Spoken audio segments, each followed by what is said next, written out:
Perfectly executed play. Ayton guides it in beautifully. It's over. Suns win game 2.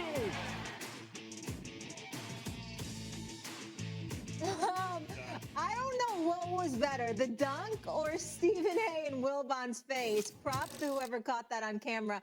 Kawhi Leonard, guys, still sidelined. Chris Paul is probable. Game 3 in LA tonight. Suns up 2-0. They have won 9 straight playoff games. It's remarkable. Phoenix favored by 1. Max, do you have more confidence in the Suns or in the Clippers in Game 3 tonight now that it's in LA?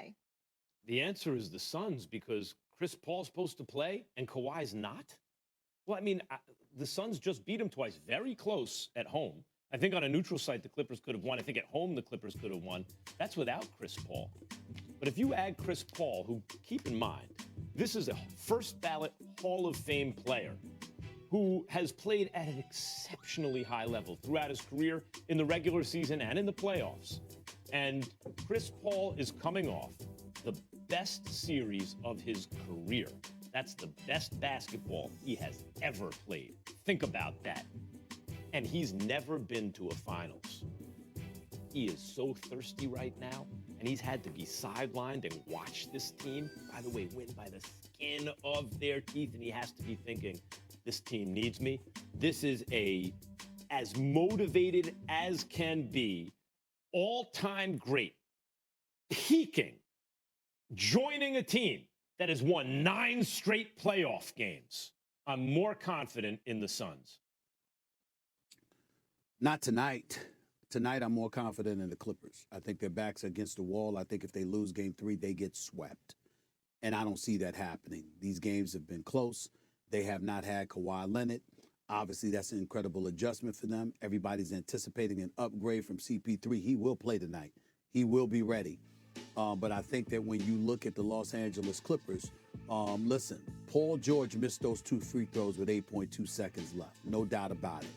But he was balling up until that point. I mean, he went on his own personal 8-2 run. He ended up with 26 for the game. The previous 4 games, he scored over 30, and he's been playing lights out. Reggie Jackson, I can't say enough about him. He only had 19 the other day on 7-15 shooting. He's going to be the difference because I think he needs to shoot more. Reggie Jackson needs to shoot more and get aggressive. With Kawhi Leonard being out, he needs to shoot more. Terrence Mann, that kid, the second-year player out of Florida State that dropped 39 in Game 6 to close out Utah.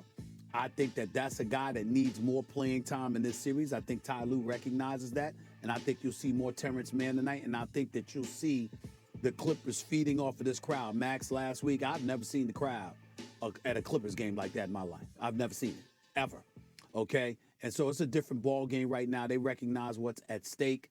And to me, to say that the Clippers are going to lose tonight and that's more confident in the Suns is basically saying that the Clippers are going to get swept. It's possible. I'm not dismissing your point because it's a very good one because CP3 is going to be ready. Make no mistake. And the Suns have been balling. We understand that. And I don't think Devin Booker's going to have a game like he had in Game 2. It's going to be closer to Game 1. But I still find myself looking at the Los Angeles Clippers right now. They're not the Utah Jazz. They don't just have one player that can create his own shot and everybody else dependent on him to create something for them. They got multitude of dudes who can create their own shot. And Reggie Jackson is the first name that comes to my mind outside of Paul George. And I think that, along with, with Terrence Mann being out there a lot, I think that the Clippers survive. And they push it to Game 4, threatening to even up this series. Because if they lose tonight, they're getting swept. Well, look, Mike Conley wasn't available. The reason they only had one dude is injury has basically decided these entire playoffs. Yeah. And if Kawhi was playing, I would not say this is it for the Clippers. But I do think it's it for the Clippers. I think this is it for the Clippers. Now, can they win this game? Stephen A., it's possible that the Clippers can steal a game here, even without Kawhi. They are at home. It was close before. And Chris Paul is coming back. But then that affects the rotation and all those things. Maybe they could get a game. And if they got a game and Kawhi came back for a Game 4, I'm not saying the series is even over, right? But I'm not hearing great things about Kawhi's knee. Are you? No one's telling me, everyone's optimistic. Kawhi's can you start right there? Can you start right there? Yeah. Max, as an aside, based on the point you just made, does it not bother you? Because it bothers me that we're not hearing more about Kawhi Leonard. It's like game to game. I mean, listen, did he tear his ACL? What's the status? It Is he sounds out? like something. The fact that it's allowed to go game to game. I mean, Kawhi Leonard might not be back until next season. Right. I think That's what everybody that's has what a it right feels to like, know doesn't that. it? I think everybody has a right to know that. And this game to game stuff where, all right, you know, he's listed as this. It's almost like they're trying to hide it for the Suns so you can compromise their It preparation. does have that feeling. Because you never know. I don't like that. I don't And like by the way, that. it does have that feeling, but Stephen A., that's demoralizing for the Clippers more than anything. If they had Kawhi, they'd still have a chance. They have Ty Lue. This is the comeback specialist coach who makes adjustments and all that. He's not going to be able to overcome a Suns team. Like, you give the Suns a little advantage.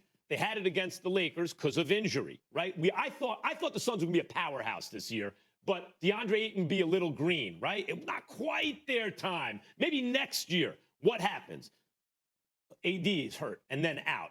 LeBron is compromised. They beat the Lakers. They're down 2-1. They come back and win all the rest of the games. They face a Denver team without Jamal Murray, and they take care of them in quick fashion, sweep them.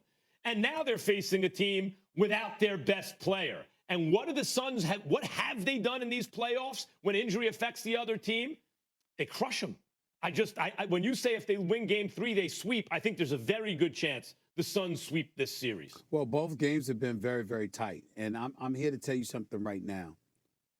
Reggie Jackson can play. Sure can. That brother can play. And he can create his own shot. And Patrick Beverly, you know how much I love Patrick Beverly. He's hitting open shots when they give it to him. Open threes. He's hitting them, so they can't leave him open. Marcus Morris, it's like a roller coaster because he might not do so much offensively one game, but then another game he'll drop over 20. The dude can play. They shoot the ball very well. DeMarcus Cousins. Let me tell you something about DeMarcus Cousins. When he gets to the game, he has an impact. And we keep forgetting that this is a brother that before he got injured was averaging 28 a game in the NBA. I mean, listen, to tell me they can't win a game at home. And I know you're not saying that. I know you're not saying that. I know you're not saying that. I'm not saying it either. To me, the bigger question is, can we imagine them getting swept? Yep. Yeah. I don't see the Clippers getting swept. Chris Paul And that's is so where I'm at thirsty with it. right now. That's where I'm at with Game 3 is pivotal for that factor. So Stephen A. thinks the Clippers get it done. He'll be in the building for that. And Max saying injuries deciding everything, and Chris Paul will be back, no Kawhi. So that tips the scales. When we come back, guys, why were the Bucks upset on their home floor? Max has a player he says flat out didn't show up. We get into the Hawks and Bucks.